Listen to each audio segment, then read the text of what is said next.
Brands on Brands.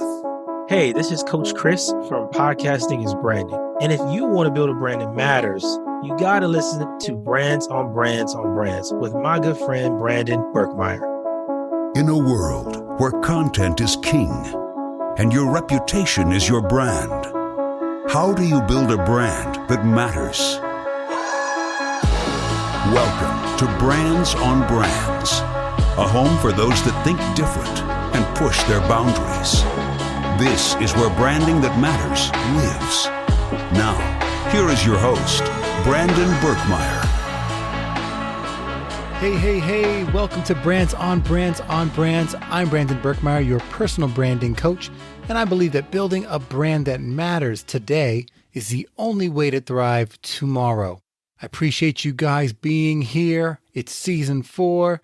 It's going to be another great interview episode today with the coach Chris, and we want to talk to you about podcasting specifically, diving into podcasting and personal branding with Coach Chris Hines. Chris Hines at thecoachchris.com. And let me tell you a little bit about him. But before we do, just so you know, if you guys ever need notes from the episode, go check out the blog, brandsonbrands.com / and then put the episode number, and you should be able to find the blog for any episode that you are listening to. Also, if you'd like to know about how to convert your content, 1 hour of your content into 1 month of content for all you podcasters out there and content creators, I've created a step-by-step guide just for you all about repurposing your content. Download it now on my free resources page at brandsonbrands.com / resources. All right, let's get into the show here. My quick intro for you guys. I'm talking a little bit about Coach Chris. What you need to know is our guy, Coach Chris, is someone that I ran into at the different podcasting conventions.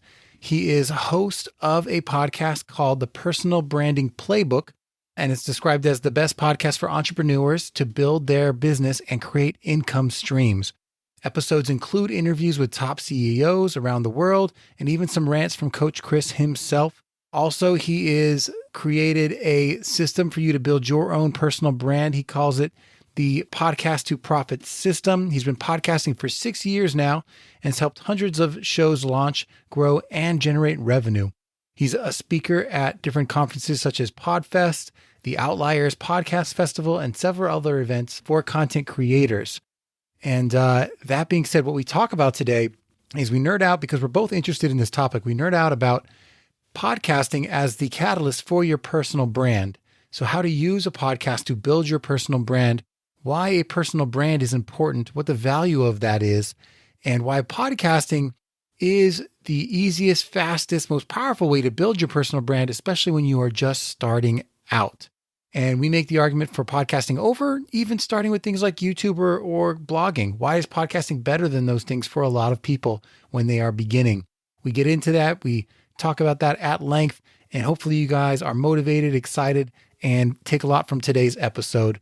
And as always, we appreciate you guys tuning in, and I'll check out the show. Brands on Brands. All right, let's get going. Hey, everyone. I'm so excited to welcome our guest today, Chris Hines, to the show. First off, Chris, thanks. Thanks for being here, man. Man, thank you for having me. I feel like we've been connected for a really long time, so this is long overdue. Yeah, I've definitely seen you out and about at the different marketing conventions, podcast conventions and events. And it's like, we got to connect. We are on the same wavelength in terms of, I think, a lot of the things we believe. And that's one of the reasons I was excited that we get to talk today, because we get to talk about one of my favorite marketing topics, I'm sure yours, which is personal branding and podcasting. And for me, I worked a corporate job at ad agencies for over 18 years. And I know what it's like to not, to have a resume and not a reputation. I did that part, but I neglected the other piece. But I want to hear from you, like for you and what you've seen and the people you've worked with and how you've seen it help people. What's the value of personal branding? Why does it matter? Personal branding is just so important because it's what people think about you when they don't even know you. My personal brand has been able to help me get in a lot of doors, get a lot of opportunities, build some amazing relationships because people knew more about who I was before we even shook hands. Because when you have a great personal brand, people get to talk about you in a positive way to people that don't yet know you and introduce you. And it works the same way if you have a bad personal brand. If you're not well known for positive reasons, then the negative rumors are going to move faster than the positive would. And I think people have to take personal brand more seriously now than ever because we have so much access and ability to put our personal brands online. So I think it's really important that you understand what personal branding really is and how to use it. Yeah, I couldn't agree more, man. But I think a lot of people, they hear the word and, it's just your reputation. But I think a lot of us don't build our reputation for our professional life the same way we do for our personal lives. And maybe it's just more difficult to figure out like, what are the steps you should take? But what do you think, what have you seen is stopping people from investing in themselves or in doing something that'll help their personal brand? I think it comes down to direction first, like direction, focus, alignment, however you describe it, just putting your energy and focus into one specific area. Because I will tell you this, for the last 5 years, I've been in entrepreneurship, or I've been in entrepreneurship my entire life, but I started podcasting and that's what helped me build my personal brand. But along the way, I actually got kind of veered off my path of podcasting. I was into business and all this other stuff and even basketball at one point, which is like my first love, but now it's kind of second place to podcasting. So my focus had to shift from all those other things to podcasting to build a reputation there. I think the main problem is we try to build a reputation in 10 different places at once. And that's just very, very difficult to do. What do you mean 10 different places? You mean like 10 different platforms or like with 10 different like subjects and niches? Like, let's go deeper. Sometimes it is platforms, sometimes it's niches, sometimes it's markets, it's industries, it's everything. So, for example, what I mean is when you're building your personal brand, you have to decide what is that one thing you want to be known for. Is it being a great author? Is it helping other people be great authors? That's an option. Do you want to be known as the best tap dancer in the world? Like it's about finding that one thing, getting dialed in there. And even the platforms can be a problem because some people are trying to build their Instagram account to 10,000 followers and then get a million connections on LinkedIn and then get 10 million likes on a Facebook page. And it's just too much. Advice that changed my life with social media is to focus on two platforms at a time. That was life changing for me. Yeah. What's funny is I think that it's intimidating when it's like, figure out what you want your niche to be or figure out what you want to be known for. It's an intimidating question. And I struggled with this. I was like, well, if I just look at my immediate history when I was leaving agencies, it was like, well, I just worked on a national restaurant account for 3 years. Like, I guess I'll be the restaurant marketing guy. But then when you think about you as that person, you're like, I don't really want to do that. Yeah. So like there's this future you that you want to be versus the like experience that you've had and figuring out where you're going and what you want to be known for eventually or you are known for now is, I think, tough to put a stake in the ground on. It really is. I think it can be because one exercise I do that really helps me, and this is how I get ideas or how I take action when I receive ideas. I really listen to my intuition better. This year I just really started listening more than ever. And it's been helping me really live life on a different level. I've been kind of making progress a lot faster towards the things that I want because instead of trying so hard to get where I want to go, I just sit with myself and I just relax. And I really ask myself, hey, what's the next step? What do we have to do here to get to this place? And if you sit quietly for 5 minutes, no phone, no TV, no computer, just 5 minutes of silence by yourself, at the very most, take a notepad so you can write ideas down. You will be shocked with how many great ideas come to your head. Sometimes I get so many ideas, I can't get them all out at once, and it's almost overwhelming. So this exercise is one of the best things you can do, and I would advise people to do it every day. And you don't have to have a specific time. Just take time to sit with yourself. How do I feel about this? What's the next step here? Because our subconscious minds know more than we do consciously. And because we have all these distractions, we can't really hear it all the time. So sometimes you just need to slow down, relax, breathe, and talk to yourself. I know it sounds crazy, but try it. Just 5 minutes. Give me 5 minutes. Yeah. Sometimes it helps to get someone who's outside of you, like to express your ideas to them, to maybe pull that thing out of you. And I do that all the time too. I know you talk to a lot of people, get them their show starting, whatever else. And I think sometimes they know the vicinity. They're like, I want to be in the health and fitness space. I want to be a expert in this space. But they haven't asked themselves the question, well, what is in this space out of the thing you teach? You know how you teach, you know what your methods are. If you really looked at like what makes it different, like what do you do that's important that you do every time? Like what would this show be if that makes it yours that someone else can't claim is theirs? That's like you and me. We both do personal branding shows. We both talk about podcasting and content and that kind of stuff.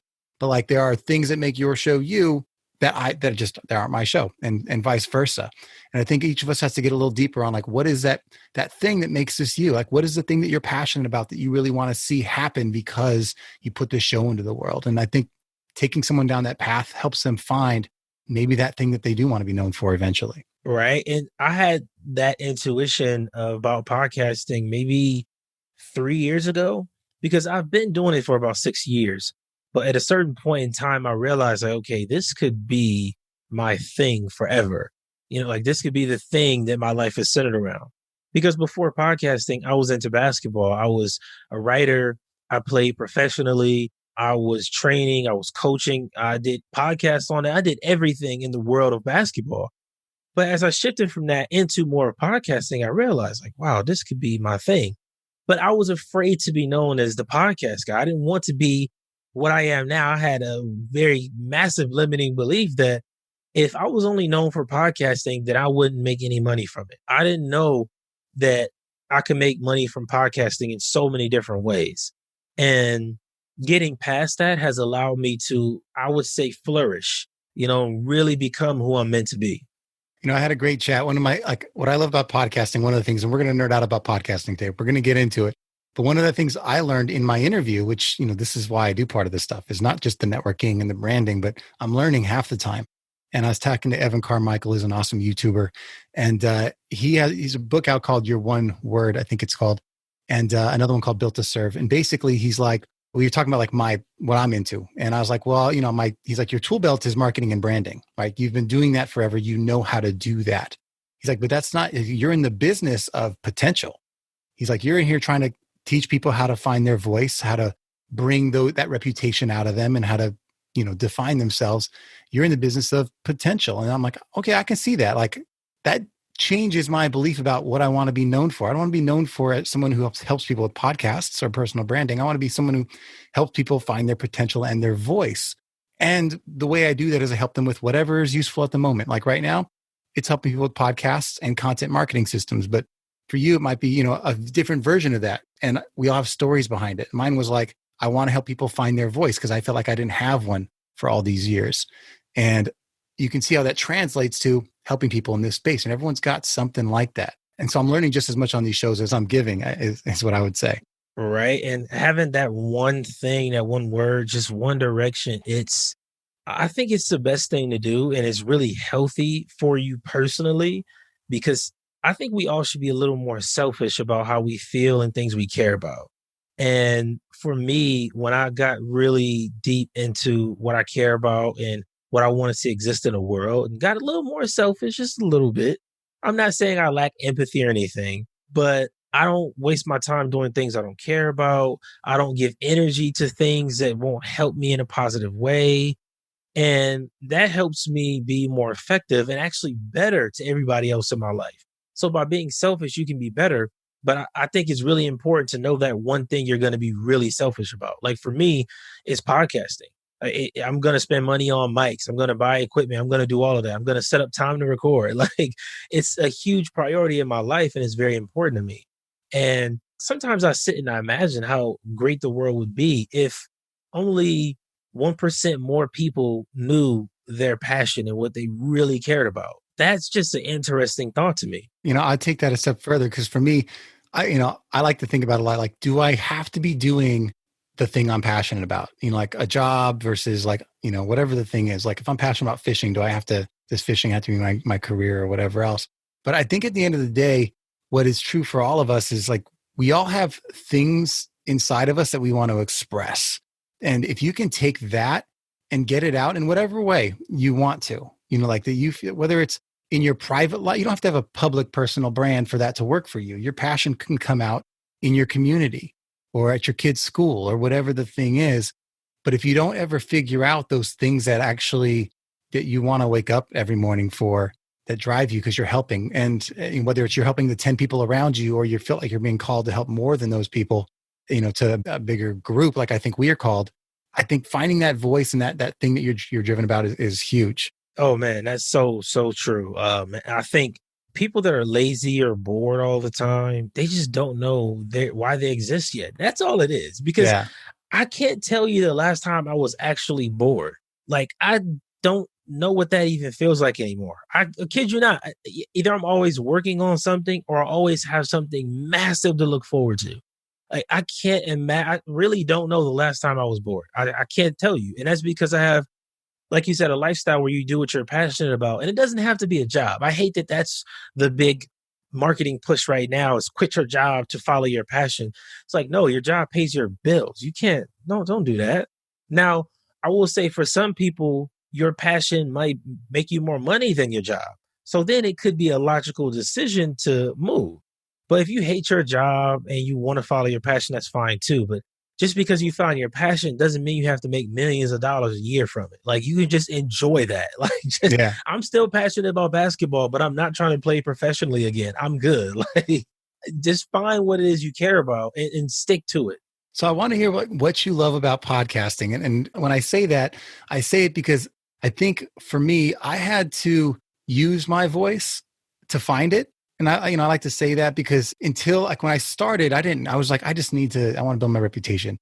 But in like talking about things and forcing myself to use my voice, I kind of found there's this trend. Like I keep talking about these things because when you get out of your head and you're forced to talk every week, you start to just come up with like, well, this is what I'm kind of pissed off about today, or this is what I'm passionate about talking about. There's a trend. And so like by using it, I kind of found like what I want to be passionate about. But for you, like when you started to get into podcasting or even just now, like what is it about podcasting that is really lit you up and made you kind of focus on that? I've always had a strong opinion and I've never really been afraid to speak my mind. Like public speaking never frightened me. I can't remember one distinct moment in high school. It was kind of one of those lazy days where the class wasn't doing anything. And I just went to the front of the class and I just started talking to everybody and asking people questions. And it was like an open forum where we were just having this massive discussion. It was about basketball, but I was standing in front of the class talking to everybody and we're arguing about sports. And my professor was like, either you're going to be a comedian or a public speaker. And I was like, no, I'm not trying to do that. So I kind of ignored it. Later on in college, I actually was forced to take a public speaking class. And at the time, I still wasn't speaking publicly yet, but I'm like, let me take this course. And I actually did it and I attended and everything. And I loved it. And it has been one of the best things ever. So I think what got me so deep into podcasting is it's a way I can consistently, like you said, use my voice and share my thoughts and opinions on different things. It's freedom for me. This is freedom. Like I love it. I could not imagine life without it. Now, you have a show called the Personal Branding Playbook. It's one of your shows. You have a few. And in that show, you talk about building personal brands, podcasting, and more. In one of your episodes, you talked about why podcasting is the future. And I want to be fully biased today because I always hold my punches back. And I'm like, well, you could also do a YouTube. You could also do a blog. For me, podcasting is what's right. But let's talk about that a little bit. Like, why is podcasting the future? Because I want to convince some people today to just get off their butts and like try. Man, now is the time. I keep trying to tell people now is the time because 5 years ago when I started podcasting, people looked at me crazy. My family literally used to ask me, why are you talking to yourself in a closet? That's awesome. It was crazy years ago. Now it's mainstream. Everybody either has a show or they know somebody with one. So now is a perfect time to start one because they're so popular, right? So the main reason why podcasting is the future is because of the networking aspect. This is probably the most underrated feature of hosting a show. When you're the host of a podcast, you don't always have to do interviews. In fact, I advise you don't always do interviews, but you get to connect with some amazing people and they teach you so much. Like I've learned a lot from having conversations with people that were on my show. We built some amazing relationships. And then those same people, some of them come back and are on my show again, like best-selling authors like millionaires. Like I've learned so much from these people. It's like my own masterclass. Like, so the networking aspect is like the top for me. Yeah, I think it's the same for me. And it wasn't what I thought when I went into it. When I went into it, I was like, I want to do this so that I can like create content and so that I can become known for something. And I was like, but when I started interviewing people, in fact, when I started the show, it was a solo show and 30 episodes only solo show. But I got coaching because I was like, I love podcasting, but I want to do what that guy does. And I found someone that was doing it well.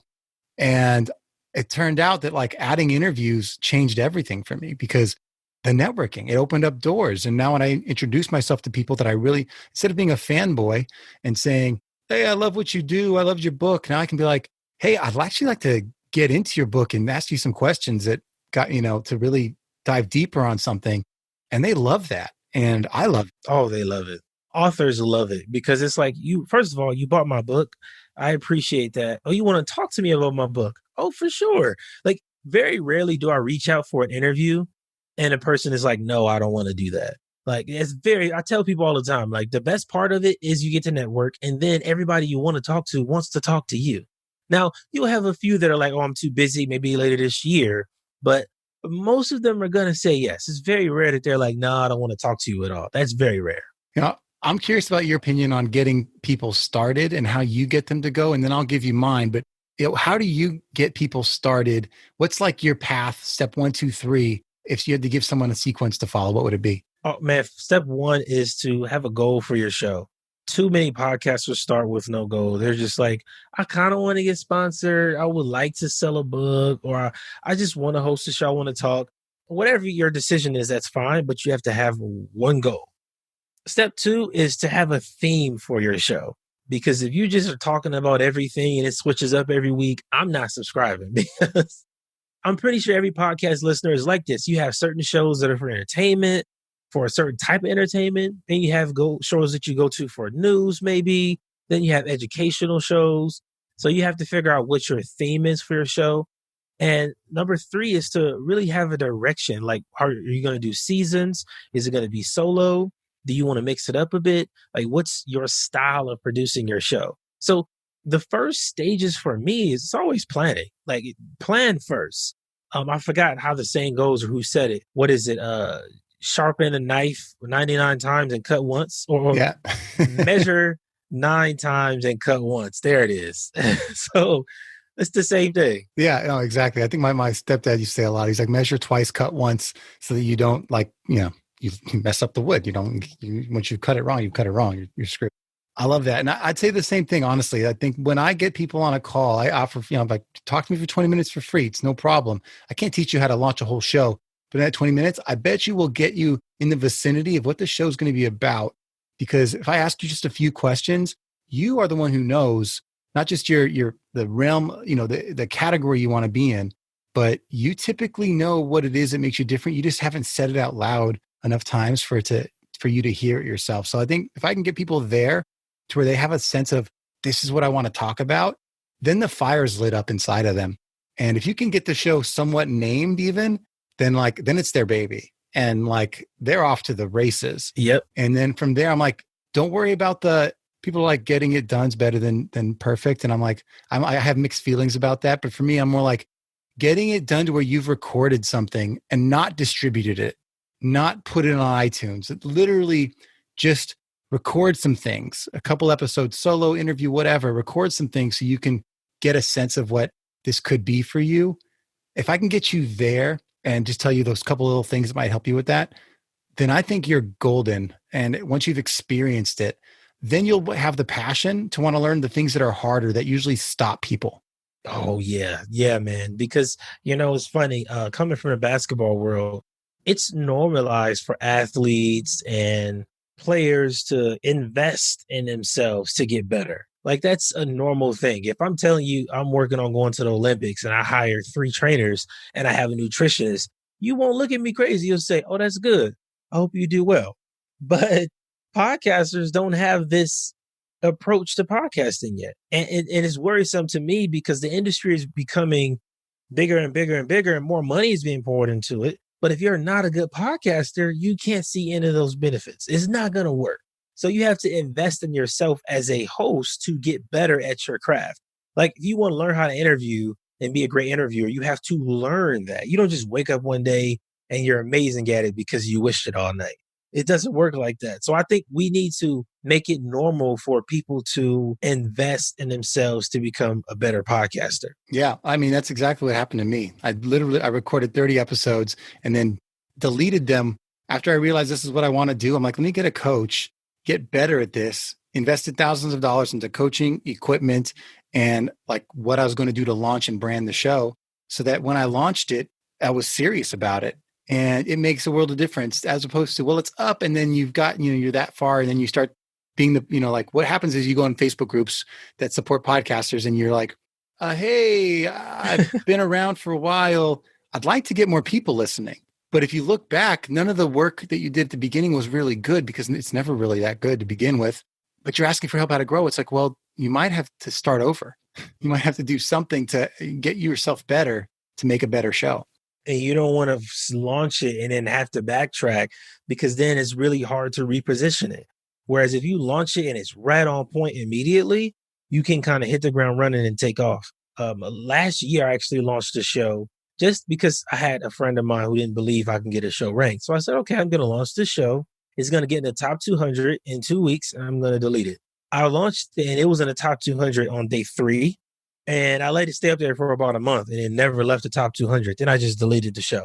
Just to prove a point that if you launch it correctly, you can do very, very well. Yeah. And I think what happens too is I think when you're proud of something, you know that it's good, your energy is different. The amount of work you put into it to get people to know it, to tell them about it is a lot higher as opposed to, I'm just going to put this out there and like feel the water out. You kind of don't tell anybody. And then you wonder at the beginning why no one listened to it. Well, it's because you didn't build the energy behind it for then people to want to tell their friends and they tell their friends because you knew you weren't confident in it to begin with. Right. And that's a dead giveaway, man. And I think that's what slows you down from making that progress faster as a host. Yeah, man. Well, let's talk a little bit about what you've got going on.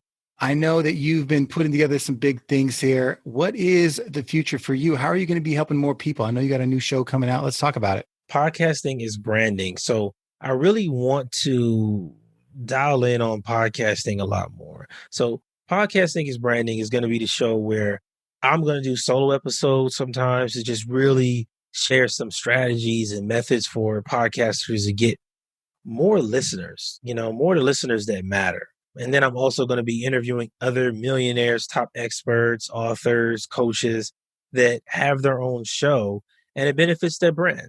So we're going to talk about how podcasting has benefited their brand in the long term. And I'm excited. I'm so excited I had to write a book on it. So the show wasn't even going to exist first. But after writing the book, I was like, man, this should be a podcast. I could just interview other podcasters. So it actually came together perfectly. And then after I wrote the book, I was like, wow, this could be a course because there's so much directional information here. So now it's a course too. So it'll be multiple pieces, man. I'm super excited. This is really going to help hosts reach that next level. Yeah, man. Well, I mean, I couldn't agree with that more. So let's talk about podcasting is branding, the theory, not even the book, but that as a concept, especially for personal brands. For me, I'm like, I know what tools I've been using. For me, like not just the networking part of it and having like a place to store all my knowledge, like to categorize my stuff and say, it's episode 74. That was my framework for personal branding. But the thing for me that I'm like preaching these days, like this whole season 3 is about content marketing strategy. And it's like my podcast is the engine of my content. It's where everything starts. And then, even if my podcast has less views than everything else I create, it all started because I created that one episode. Let's talk about podcasts as branding for you. Like, what are some of the things that make it such a strong branding tool? When you brand a podcast correctly and it aligns with your business, when they both work together in unison, it is a beautiful thing. I think more companies need to get into podcasting because it allows you to brand yourself long term. What's one of the things people always say you need to have great marketing? Storytelling. What really thrives on podcasts? Storytelling. You can do it at the same time, right? So it's like what I encourage my clients to do is at 1 month, tell at least one great story on your podcast. Could be 2 or 3, but at least one. because the stories are going to connect you with your audience. It's going to connect you with your ideal customers, the people you want buying from you, right? So it's the greatest foundational piece. And I call it a brand pillar. So if you look at a company like Nike, they have their shoes, their brand pillar. Apple has the iPhone. The brand pillar is just whatever that company is known for the most. For the brands that are struggling and they don't know what to do, podcasting can be their brand pillar.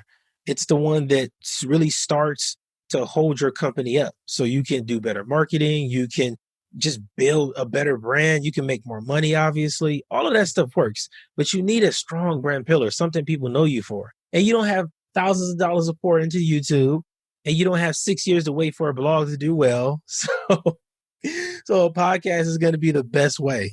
Yeah, man. Well, and I'll play devil's advocate for a second, because I'll say that there are plenty of podcasts that are reaching nobody, right? That they're not reaching more than a handful of people. And even if that's true, I think that's okay, because you already have the networking, you have this engine of content. And if I reach less people on my podcast than in other places, I think that that's okay. But let's talk about that. Have you found good ways to make it a good discovery tool, or what are you doing to get found? Yeah, I always say it's not only is it a great discovery tool, it's amazing as a nurturing tool. So when somebody does discover me on Instagram or Facebook or Twitter or LinkedIn, that's when they kind of discover me and I can get their attention. The way I nurture them is using episodes. I'm either teaching them something, or I'm telling them a great story, or I'm giving them some great strategies. Like, you have to look at your podcast as a real platform and not just a regular show. If it's just a regular show, then you're going to do interviews nonstop. Your audiences are going to know who you is. You're going to cry if you don't get your show ranked. And you want to avoid that. So that's why it has to be perfectly aligned with your business, because you aren't depending on the podcast to make money, but it's going to bring those people into your world. Yeah, I mean, I think what's tough is how long does it take, right, to get discovered and that kind of thing. Because for me, just like a blog, even, which, like goods and bads to that too. I'd rather have both. But there are things that you can do short term to build the people's knowledge of you and discovering you. And there's there's things that are long term. And for you, the podcast might be long term. It might be the longer term play. But your networking, like if I go to an event and I see Chris and I'm like, hey, what's up? Nice to meet you. Like, wanted to shake hands. I heard about you, whatever. He's going to meet me and I'm the nobody in the crowd, but I tell him I have this show or whatever else. When he looks me up afterwards, it's helped my networking. It's helped my content. It's like, oh, Brandon is this guy. Here's what he stands for. Here's what he's about. So suddenly my discovery that I'm doing like hand-to-hand combat, I'm like literally out there networking, making you know me because I'm physically out there. I have a partner in crime, which is my podcast, that like supports my reputation. But I think the long-term, short-term, people don't always realize that there's a game you're playing here. I would say it really depends, on how well you're marketing, how consistent you are. Because like I said, I've launched a show and in 2 weeks it was ranked. Yeah. But if you're not being consistent, if you don't have one of those plans we talked about, then it probably will take you 6 months. This is where that investment comes in handy, because if you're willing to invest with somebody that's done it before, they can cut your learning curve from a year into about a month. Right. Like, that's how easy it is when you are willing to invest in that. So that's really what it comes down to. Yeah. I'd say also the clarity of your positioning at the end of the day. If you are one of a million fitness podcasts and you haven't found why people and which people would want just you, and you're the thing that they've been looking for that they haven't been able to find, you filled the gap. If you've found that position, it's easier for your people to be like, that's what I've been waiting for, and to get discovered. And it's crazy because I tell people that and they're like, wait, but I'm only going to have like 50 listeners. It's like, okay, that's fine. Like if you make a podcast, a health podcast for moms, you can talk to a lot of moms out there. There are a lot of moms in the world. There are a lot of moms who are making millions, right? Those are the ones who you interview. And so don't ever worry about the download numbers. Like, that's the worst reason to not start a show, because they don't matter. Like, it doesn't really, if you want to get sponsored, kind of, but you can even get around that. Like, it doesn't matter. It doesn't matter at all. I think if they change their perspective from like, it's not the same as someone clicking follow on Instagram. Like it's more like, would you be interested in having 200 people that are your potential clients wanting to hear what you have to say? Like, if you're trying to fill a stage, you might not get 200 people listening. Right. So it's just like the numbers part. I get asked that a lot too. Well, how long is it going to take me to get sponsored? If the money is your main driver for this, I feel sorry for you. It's just not going to work out. Let's talk about that, the business behind personal branding for a sec as we kind of wrap up here. Because I think people are like, maybe they've started podcasts and they've stopped and whatever else, but they're like, it can start to get expensive over time if they're doing it, whatever they're paying for, whatever it might be, promotion, editing, all the other stuff, branding. What is the business model behind personal branding? What have you seen work? I've definitely seen digital products. Those are always going to do well because of the access. Writing a book is going to do well.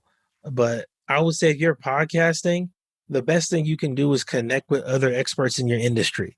Because, and this is why I think everybody that takes their personal brand serious should have a podcast. Because no matter what market or industry you're in, you can build a show for that and then just interview other people in your market and industry. Like what blows my mind now, well, it kind of did before, is I remember years ago when I used to look up to all of these great podcasters and all these company owners. And I was like, wow, this is who I want to work with. And now those people reach out to me to ask me questions. Like we're like on a first name basis. We're friends. We're connected. And I'm like, wow, I came a long way. Right. It's just, it's such a beautiful thing, man, to have that kind of progress. But when you get to interview other people in your market or industry, bring them in as experts. If you're not an expert, that's how you build expert status. You start on ground zero. And as you interview people, you keep leveling it up every time you interview somebody else. So that's the only time when I advise people to do a ton of interviews. If you're trying to level up your personal brand in a specific market where you're unknown, do your interviews. Chase that. If you want to sell products and services on your show, do more solo episodes and give away that free, I don't like saying free value, but give away solutions to your audience. Yeah, and honestly, the people I've met, like yourself and other people that have been doing this successfully, they seem to have two kind of core values when it comes to running their business, and it's either they've learned enough that they're teaching other people, so there's some kind of coaching element to it, and they're either doing group or one-on-one or whatever it is. But if they find something, even if it's something small, like they're the person, like the person I interviewed the other day has 50,000 people in her Facebook group, right? And how did you do that? Well, she started with like, I'll teach you how to use Trello. It's like, I'll teach you how to use this very simple thing to make your business more efficient. Like something simple like that turned into a community that's like for moms that are bosses, right? It like turned into that whole thing. You can have something small you think other people might not care about, but if you can figure out just one tool and help with that, start with that and then expand. But like, so teaching is a big one. And then community is the other. Like you being able to gather people together could be what helps you monetize this. It might be throwing events or masterminds or whatever else, but you bringing people together, you being the host of the party might be your ticket. Being the host of the party. That's just so, it's helped me in so many ways. I don't think people understand, man. Just having people come to your show and then having that response of, oh yeah, sure, I'd love to be on your show from somebody that you never thought you would actually get. That's a good feeling, man. That's a good one. Yeah, no, exactly. I think it's one of those things where you're like, that was easier than I thought it was going to be in some cases. And then some guy, every now and then you get someone that's like, sure, it's going to be a couple $1,000s. You're like, I'm okay. Yeah. I'll wait till you ask me to come on the show. It's fine. I've got that a lot. Yeah. Man, it's been awesome talking to you. But if you had to, like, if you're talking to someone and they're on the fence and you're like, here's your chance to get going, what would you want to say to the people as they're closing out here? They're thinking about personal branding. They're thinking about starting a podcast. What would you say to the you from right before you started to convince you to want to go? That's a good one, man. That's so many answers. I don't know what Chris was dealing with back then, and how much of a block he might have had to doing something like this. But if you were telling Chris to, like, before he started podcasting that, dude, you need a podcast, like, what would you say to him? Don't be afraid of the way your voice sounds. I'm pretty sure you hear that a lot too, because I hear that every day. People, I don't like how my voice sounds. I sound weird, or I sound like a baby. Yeah. I hear that a lot. So that would be my piece of advice, man. Don't worry about how your voice sounds. You probably sound all right. Just relax and be yourself. Yeah, man. I think once they get started, it's easy. Now it's don't start with don't do a camera. Like start without a camera. I don't know how much it slowed me down to be having to stare at a camera and trying to think of what to say or trying to read something into a podcast. And you're like trying to add emphasis on things that didn't need emphasis. Like just come up with 3 things. Like, okay, today I want to talk about starting a podcast. What are my 3 things? It's going to be, equipment and the show subject and like sound quality. Cool. Just go randomly talk about those 3 things. And I bet you it'll be a half hour before you even know it. Just pick 3 things. Just like that's how we think. We think in like 3s. And it makes you feel better too. Like just being able to get out there and actually record it for the first time, you're like, wow, that feels amazing. And that's when you know, okay, I'm either built for this or I don't want to do it after the first recording, because you're like, wow, I'm really, really good. Like, I like this. Other people, it's like, nah, this isn't for you. Yeah, this was uncomfortable. I hated it. Yeah, go try a blog. And that's okay. And that is perfectly fine. Yeah. Well, Chris, I appreciate having you here today, man. By this time this comes out, which would be definitely after September, we should have your new book, Podcasting is Branding, out there on shelves, your new podcast out there on shelves, and some course materials and everything else to support that. And guys, I think this is a personality game. You like me, you like Chris, like go with who you feel like you want to work with. And, I would support it. I'm going to buy the book, check it out myself. We can always learn from the people in our industry. And I personally had enjoyed our talk today, man. Man, thank you so much for having me. I really appreciate it. I think we had perfect timing because now the gardener is pulling up outside. It happens every time, man. I'm sure the dogs will start barking over here too. But man, great talking to you. I'll catch you next time. You've just taken your marketing knowledge to another level with this episode of Brands on Brands. But we have plenty more ways to help you build a brand that matters. Head over to brandsonbrands.com for resources, as well as access to our blogs, videos, and exclusive coaching sessions with your host. Be sure to visit brandsonbrands.com.